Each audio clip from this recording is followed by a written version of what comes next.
जाए तो मेरा भाई बुलाए तो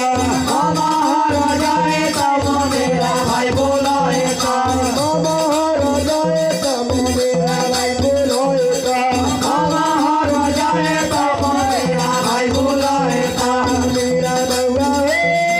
तो दे जोइया परिवारा के तरह मेरा बउआ तो दे जोइया परिवारा बबल जाके मेरा भाई के बुलाओ के लिए आबो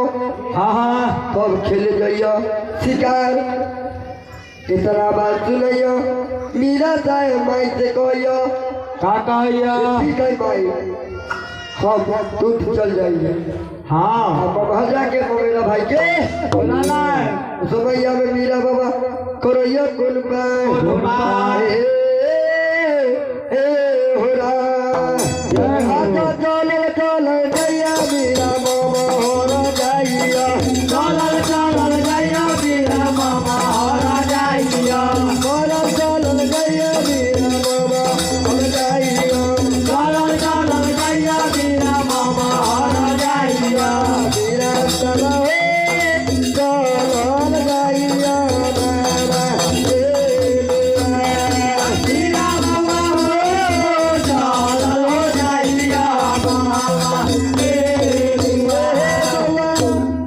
मीरा बाबा जतरा बना दिले ममर के हाँ जे भाई के बुला लगैले तब जाके दोनों भाई खेले पतिन के राज शिकार मीरा बाबा जाके पहुंच गेला उनका के बुला के लिए अच्छा माई बीबी आदम झूठ बोलले रहे भाई हो हां माई बीबी आदम कहियो मीरा बाबा से का कहियो कहती हां फसले चाहो भाई बीबी आदम कहियो बउआ पश्चिम के रात जइबा खेले शिकार हां बस सूरज हम कहिलो हां ये ई पश्चिम के रात जइबो तो 3 गो बिदना हो हां इका बात तू जई हो अच्छा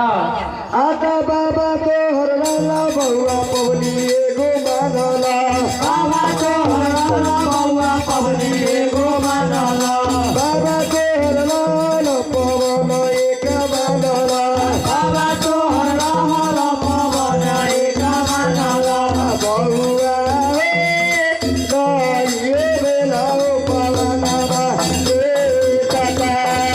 बउआ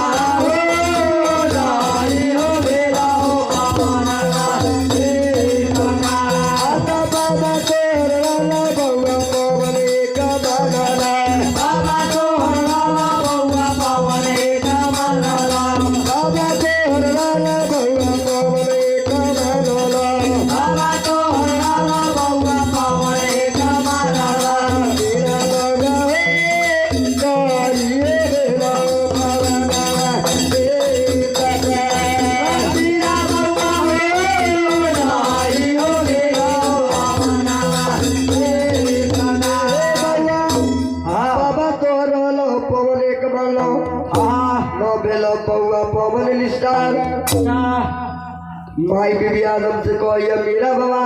का कहिया जे काका लगी से हमरा के बता दी हां सब लिया के आहा पवन भोजन बाबा के करा दे अच्छा उस समैया में मीरा बाबा से मीरा साहब कहियो का कहियो आए आता बागीना के दूध बउआ तू ही तू लो बहू बागीना के दूध बउआ तू लो बहू बागीना के दूध मीरा तू ही के लो बहू बागीना के दूध मीरा तू लो बहू मीरा बउआ आउ रे ला बउआ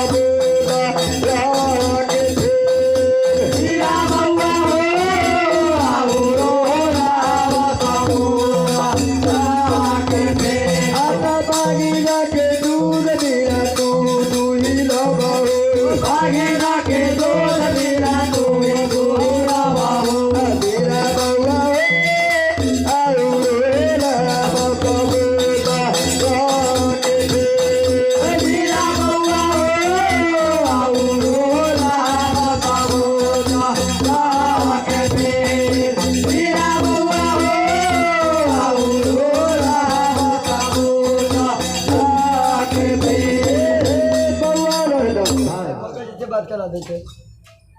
ओ कहाँ है इधर जो करा क्या वो